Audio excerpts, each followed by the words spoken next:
I would not ask you to do things which you cannot do, and it is impossible that I could do things you cannot do.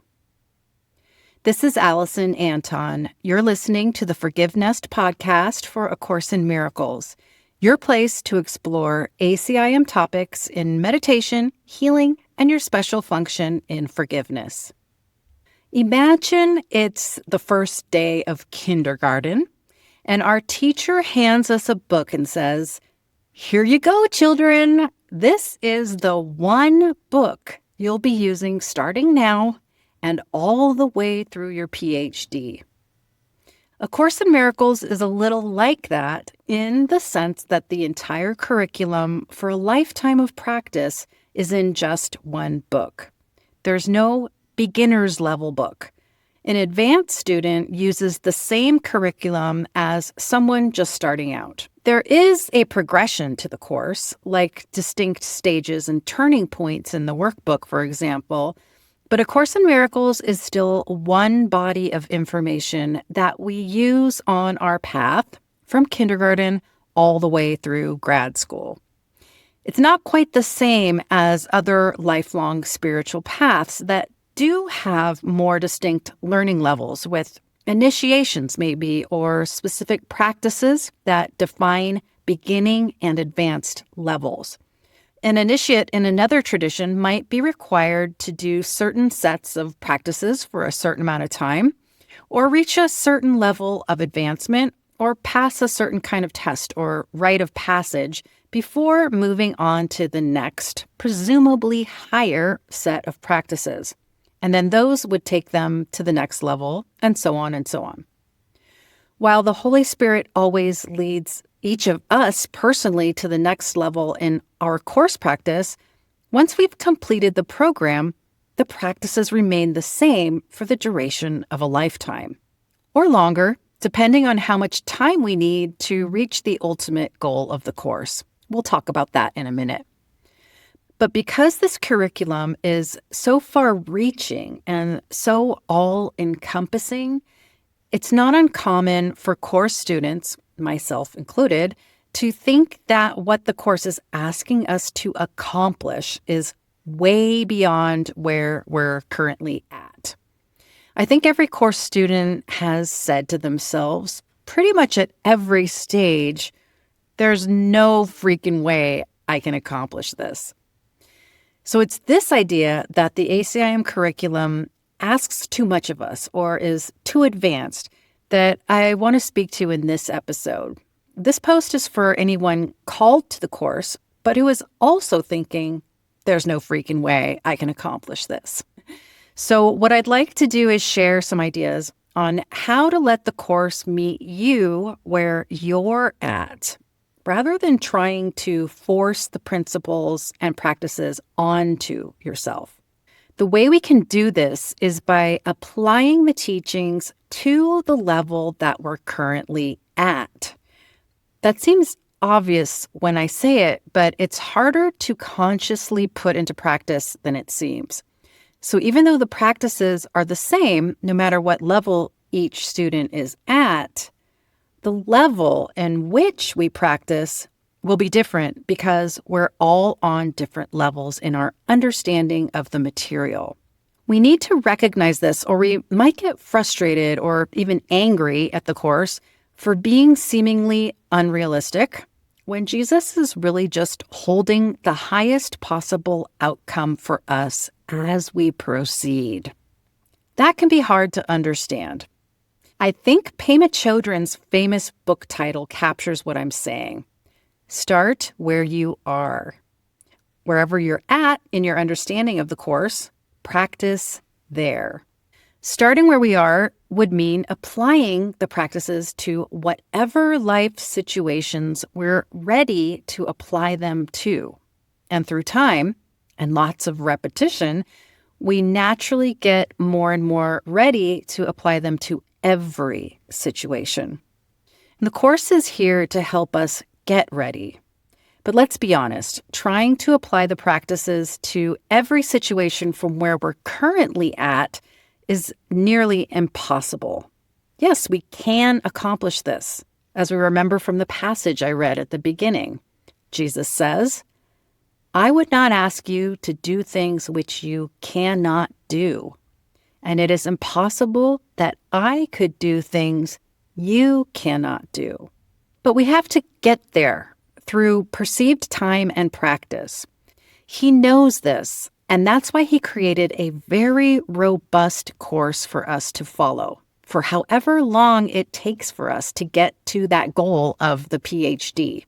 And for us on the path of A Course in Miracles, the PhD, so to speak, is to see a new vision of the entire universe we think is reality.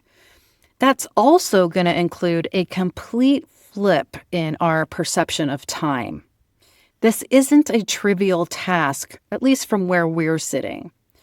There are a few passages in the course that indicate time is involved in learning this path. But just a caveat here, there are a lot of other passages that indicate our perception of time here in bodies is skewed. We don't understand it at all. But we don't need to be all that concerned or judgmental about the time it takes us because the Holy Spirit isn't bound to it, and he uses it to teach us what we need to know. This is from Workbook Lesson 97. Each time you practice, awareness of the truth is brought a little nearer at least. Sometimes 1,000 years or more are saved. Clearly, this statement indicates it takes time, but that we're not bound by our current understanding of it. And most of us know the famous line from the intro to A Course in Miracles. It is a required course. Only the time you take it is voluntary. Free will does not mean that you can establish the curriculum. It means only that you can elect what you want to take at a given time. So from the passages I've used so far, we realize that, number one, the curriculum is required. Curriculum here being the universal curriculum, not A Course in Miracles per se. Number two, we know we're capable of reaching the goal because anything Jesus could do when he was in a body, we can do. And number three, we elect the time frame we need to reach that goal, even though the Holy Spirit uses any and all time we spend practicing to his and our advantage.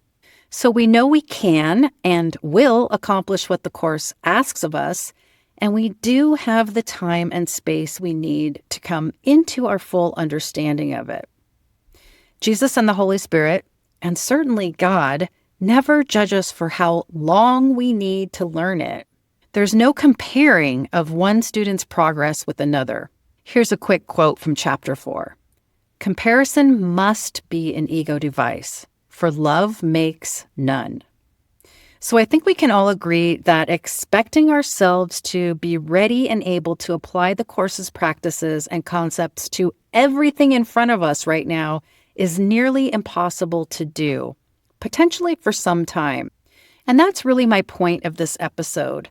Let's remember that the teacher handed us a book to use from kindergarten all the way through our PhD. We learn to get to that PhD through the time and practice it takes for us to retrain our minds. At first, we think there's only some things we need to change our minds about, and only some things we need to see differently. But as we progress, we add more and more to our category of what is fitting to apply the practices to. Ultimately, it comes down to what's real and what's not real. And as we get really close to the finish line, everything we see with our eyes and every event that's happening and has ever happened goes into the not real category. The Course pushes our envelope, but in a good way. Our envelope will and should be pushed a lot, but the envelope doesn't have to explode. If we let the envelope explode in our faces, we'll never come back to the Course because we think the Course is what caused the explosion. Okay, I want to spend these last few minutes to give just a couple examples of situations or course ideas that most students have a hard time applying the practices to. One example would be trying to accept the course concept that anger is never warranted. Not even the tiniest bit of anger towards someone, even just a minor annoyance. We see this proposition from the Course as unrealistic because we can't even conceive of ourselves as ever being that sensitive to others, let alone right now. This is a case in which we need to start where we are. We need to practice daily and not punish ourselves when we get irritated or even downright angry at someone. We start again, and we start where we are. Another example would be trying to undo all the boundaries we've set, because the Course says if someone asks us to do something outrageous, but not harmful or dangerous, we should do it because it doesn't matter in the grand scheme of things. We, of course, can't yet imagine ourselves being that egoless to put people before us and potentially looking foolish or feel like a doormat. Again, another case where we need to start where we are and practice daily by expanding our boundary envelope little by little. We start again, and we start where we are. These are just a couple of charged examples of why students of A Course in Miracles might deem the course as totally impossible to accomplish. But really, we just need to remind ourselves constantly that we're learning. If we either try to force our will onto the course curriculum, or we give up and toss the book out completely, we're setting ourselves up for frustration, punishing feelings, and depression. This is where the envelope explodes instead of expands. Truly, I think the problem really isn't that we're not there yet.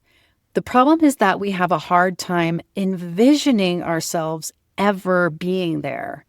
And this is exactly the mindset that Jesus, as the author of the Course, is encouraging us to eliminate.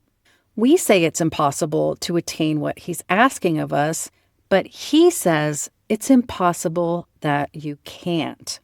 He's set up a course where our everyday goal is to slowly, steadily, and methodically start seeing ourselves as he sees us, as limitless.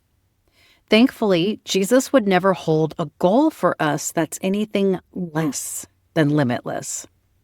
A Course in Miracles is an evergreen book, and we may never have another learning device like this from Jesus again. If he left us in kindergarten, how would we ever reach the final goal? That the curriculum meets each of us where we're at reminds us that we don't have to be as close to that PhD as we think. We'll be there when we're perfectly ready. And we have the Holy Spirit to help show us the concept of time is not actually in any way what we think. In his view, it's already done. So maybe we can change "there's no way I can accomplish this" to "there's no way I can accomplish this yet, but there are things I can do, and I am willing to practice those things now." How I'd like to end is by reading the full paragraph of the passage I read at the beginning. This is from Chapter 8 in both the Blue Book and the complete and annotated edition. "I would not ask you to do things which you cannot do, and it is impossible that I could do things you cannot do. Given this, and given this quite literally, there can be nothing which prevents you from doing exactly what I ask, and everything argues for it. I give you no limits because God lays none upon you." And I'll leave you with that to ponder. Thanks for joining me on the ForgiveNest podcast. I'm Alison Anton. It was great talking to you.